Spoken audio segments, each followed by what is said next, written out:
জীবনের শেষ প্রান্তে এসে ভেঙে পড়া এক সংগ্রামী মানুষ শ্রীকৃষ্ণ শীল ও তার পরিবার। দুর্গাপূজার সময়ও চুলায় আগুন জ্বলে না তার, চোখে ঝাপসা দৃষ্টি, হাতে কম্পন আর মাথা ভর্তি চিন্তা। এভাবেই কাটছে নাটোরের নলডাঙ্গার বাঁশভাগ গ্রামের শ্রীকৃষ্ণশীলের প্রতিটি দিন। নাটোর জেলা প্রতিনিধির পাঠানো তথ্য ও ভিডিও চিত্রে জানবো বিস্তারিত। বয়স তার ৭০ ছুঁই ছুঁই। জীবনের শেষ প্রান্তে এসে যেখানে একটু স্বস্তি পাওয়ার কথা সেখানেই তিনি লড়াই করছেন নিজের অস্তিত্ব রক্ষার জন্য। পেশায় তিনি একজন নরসুন্দর হলেও এখন আর চোখে ভালো দেখেন না বলে তেমন কেউই তার কাছে চুল বা দাড়ি কাটতে আসেন না। দিনে আয় হয় সর্বোচ্চ ৩০ থেকে ৫০ টাকা। এই সামান্য টাকায় চলছে তিনজনের সংসার। কোনো কোনো দিন তাও হয় না। আর সেদিন চুলায় হারিয়ে ওঠে না শ্রীকৃষ্ণশীলের। অসহায় এই বৃদ্ধের নেই কোনো পুত্র সন্তান। সংসারের পুরো ভার তার কাঁধেই। দুই মেয়ের মধ্যে বড় মেয়ে মানসিকভাবে অসুস্থ। এর জন্য তার স্বামী তাকে ডিভোর্স দিয়ে বাড়ি পাঠিয়ে দিয়েছে। এখন সেই মেয়ে বাবার বাড়িতেই দিন কাটছে। তার চিকিৎসা করার সামর্থ্যও নেই অসহায় এই পিতার। বৃদ্ধ স্ত্রীও আর আগের মতো কাজকর্ম করতে পারেন না। সবচেয়ে করুণ অবস্থা তাদের বসবাসের ঘরটির। কাঠ ও মাটির তৈরি পুরনো ঘরটি এখন ভেঙে পড়ার মতো অবস্থা। বর্ষাকালে বৃষ্টির পানি চুইয়ে পড়ে ঘরের ভেতরে। এমনকি কোনো কোনো জায়গায় পানিও জমে থাকে। অথচ এই দুঃখ কষ্টের মাঝেও এই বৃদ্ধ লোকটি কারো কাছে হাত পাততে পারেন না। আত্মসম্মানে আঘাত লাগে, এখনো তিনি তার শেষ চেষ্টা করে যাচ্ছেন। স্থানীয় এলাকাবাসী সাকিবুল ইসলাম, বিধানচন্দ্র সহ অনেকেই বলেন, পূজাতেও হারিয়ে ওঠে না শ্রীকৃষ্ণশীলের চুলায়। জীবনযুদ্ধের শেষ প্রান্তে দাঁড়িয়ে শ্রীকৃষ্ণশীলের পরিবার। সমাজের হৃদয়বান মানুষ, সরকারি ও বেসরকারি প্রতিষ্ঠান, স্থানীয় জনপ্রতিনিধি এবং দানশীল সংগঠনগুলো যদি একটু সহানুভূতির হাত বাড়িয়ে দেন, তবে শ্রীকৃষ্ণশীলের মতো একজন সংগ্রামী মানুষ হয়তো জীবনের শেষ ভাগে একটু স্বস্তি পেতে পারেন। বয়স হয়ে গেছে, কোনো বয়স্ক ভাতা তার কোনো কার্ড নাই কো। এখন তার অবস্থানটা খুব খারাপ। সরকার থেকে যদি অনুদান যদি কোনো কিছু যদি ব্যবস্থা করে দেয়, তাই একটু এই শেষ বয়সে তার জীবনটা যাপন করতে পারবি।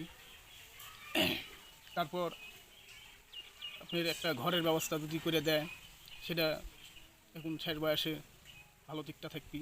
বাঁশভাগ গ্রামের শ্রীকৃষ্ণ উনি একসময় খেরি করতো বা উনি নিজস্ব সেলুন চালাতো একসময়, কিন্তু এখন বয়সের ভারে উনি বৃদ্ধ হওয়ার পর ওনার ঘাড়ে একটা মেয়ে, স্বামী পরিত্যক্ত মেয়ে আছে। এখন মানে নুন আনতে পান্তা পরে এরকম পরিস্থিতি, তো ওই মেয়ের উপর নির্ভরশীল বর্তমান। ওই মেয়েটা ওই বাড়ি বাড়ি ঘুরে যায়, যেটুকাই সাহায্য সহানুভূতি পায় বাপ মাকে নিয়ে খাওয়া দাওয়া করে। বা ওনার বাবাও এখন কোনো কাজকর্ম করতে পারে না, এখনও যায় বসে একটা সিএন নিয়ে, হয়তো কোনোদিন শায়িত হয় না। এই মতো অবস্থায় এনার জীবিকা নির্ভর করছে। এখন বিদ্যমান সরকারের কাছে এটা দাবি আমাদের এলাকাবাসীর তরফ থেকে, যদি কিছু অনুদান সরকারি হিসেবে ওনাকে দেওয়া হয়, তাহলে আমরা এলাকাবাসী হিসাবে হয়তো বা একটু আনন্দিত, বা আমাদের সমাজের লোক হিসাবে বা পার্শ্ববর্তী লোক হিসাবে বা সমাজের লোক হিসাবে এটাই আমাদের কামনা। এমনকি আমাদের ধর্মীয় অনুষ্ঠানে পূজা পালের মধ্যে উনি খুব কষ্টের দিন যাপন করেন, বা ধর্মীয় কিছু আচরণ আছে আমাদের মধ্যে। এমনকি দুর্গা পূজা বা কালী পূজা বা বিভিন্ন রকম অনুষ্ঠানের মধ্যে ওনাদের খুব সংকট আমরা দেখি।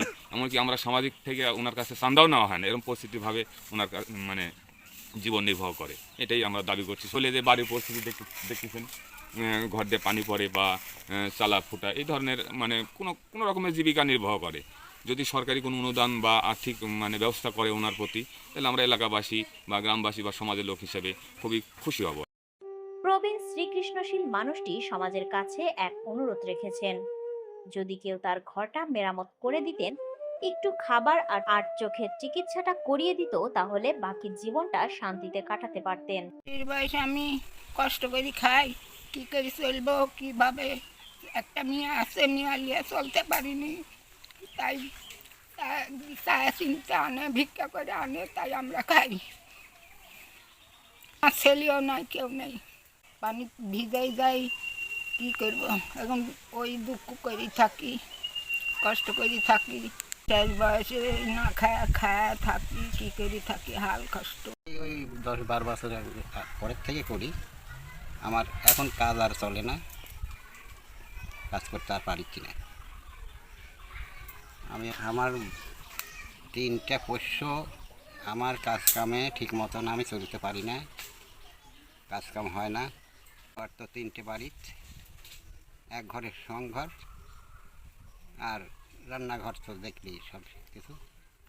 বৃষ্টি হলে ভেজা লাগার সময় তিনজনই থাকি, খায় না খায় দিন যায়।